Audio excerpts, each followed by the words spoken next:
తాకట్లో ఉన్న మీ బంగారాన్ని విడిపించి ఆ రోజు ఆన్లైన్ రేటుకి కొంటాం. Sharma gold company. ఎవరిని వదిలిపెట్టడం లేదు. సోషల్ మీడియా కార్యకర్త నుంచి బడా లీడర్ల వరకు నోరు జారిన వారిని కటకటాల్లోకి నెట్టేస్తోంది కూటమి సర్కార్. ఒకవైపు జగన్ స్పీడ్ పెంచితే మరోవైపు వైసీపీ నేతలను అరెస్టు చేయడంతో రాజకీయాన్ని రసవత్రంగా మారింది. వరుస అరెస్టులు వైసీపీ పార్టీ నేతల్ని ఉక్కిరిబిక్కిరి చేస్తున్నాయి. తాజాగా మరో పెద్ద తలకాయను జైల్లో వేసేందుకు యాక్షన్ ప్లాన్ సిద్ధమవుతుందనే చర్చ రాష్ట్ర పాలిటిక్స్ ను మరింత వేడెక్కిస్తోంది. ఇందుకే ఎవరా లీడర్?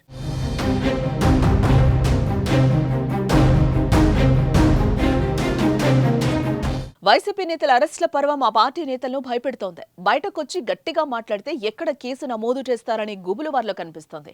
ఎన్నికల ప్రచారంలో వైసీపీ నేతలు చేసిన అక్రమాలను, మాట్లాడిన మాటలను గుర్తుపెట్టుకుంటామని, రాసి కూడా పెట్టుకుంటామని చెప్పినా టీడీపీ వాటిని బయటకు తీస్తోంది.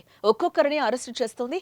చంద్రబాబు సర్కార్ అధికారంలోకి వచ్చాక ముందుగా సోషల్ మీడియా యాక్టివిస్టుల కేసులు నమోదవగా ఆ తర్వాత మాజీ ఎంపీ నందిగం సురేష్, పిన్నెల్లి లాంటి వారి మీద కేసులు పడ్డాయి. వారు జైలు ఊచలు లెక్కపెట్టి బయటకు వచ్చారు.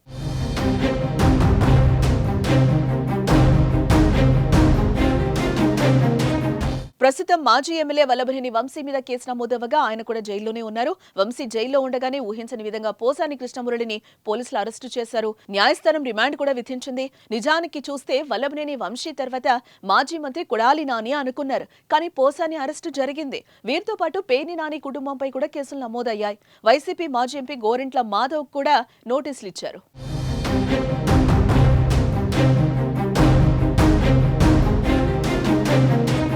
తాజా పరిణామాలు చూస్తే వైసీపీ హయాంలో హద్దులు మీరి ప్రవర్తించిన వారెవ్వరినీ ప్రభుత్వం వదిలేటట్టు కనిపించడం లేదు. దీంతో నెక్స్ట్ అరెస్టు ఎవరు, లిస్టులో ఎవరున్నారు అనే చర్చ అయితే జరుగుతోంది. ఈ నేపథ్యంలో నెక్స్ట్ వైసీపీ పార్టీని కుదిపేసే అరెస్టు ఉంటుందని చర్చ అయితే సాగుతోంది. ఆ పార్టీలో రెడ్డి సామాజిక వర్గానికి చెందిన ఆ బడా లీడర్ అరెస్టుకు ముహూర్తం కూడా రెడీ అయింది అని అంటున్నారు. ఇప్పటికే ఆ నాయకుడిపై జిల్లాలో కేసులు కూడా నమోదయ్యాయి. ఈ అరెస్టుతో ఏపీలో రాజకీయం కూడా పెను సంచలనానికి దారితీస్తుందనే చర్చ జోరుగా సాగుతోంది. మరి అరెస్ట్ ఉంటుందా లేదా అన్నది త్వరలో తేలిపోనుంది.